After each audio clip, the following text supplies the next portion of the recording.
Have you started to see headlines like this? Let's talk about it. So this past summer, scientists identified a type of influenza A called H3N2 that had acquired a lot of changes compared to earlier versions. We call those changes mutations. And this is significant because the more a virus changes, the harder it is for your immune system to recognize it and respond. It takes longer. You can think about it like if you have a friend you're trying to spot in a crowd, if they change their hair color, you could probably still spot them pretty quickly. But if they change their hair color, their hairstyle, the way they dress, their eye color, it's going to be harder for you to identify them. That same is true for your immune system responding to a virus that has changed a lot. So that is one of the reasons why we're concerned.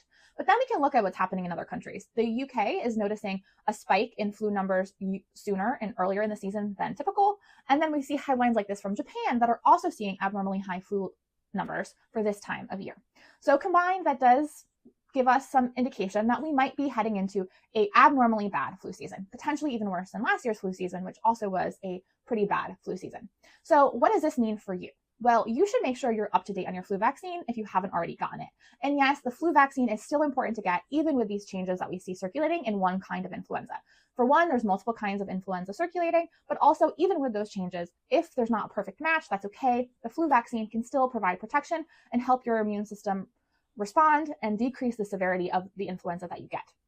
Then you can think about things like increasing ventilation and masking, because those are tools in our toolbox that help us avoid respiratory infections like influenza, COVID-19, other colds, and other things potentially circulating. So those are a way that you can protect yourself and protect your community. And then, of course, if you yourself are sick, please avoid going out in public, or if you really have to because you have to go to the doctor or something, please wear a good mask like an N95 to avoid spreading it to others. Because the more we can avoid spreading infectious diseases, the better off we all are as a community and as a society.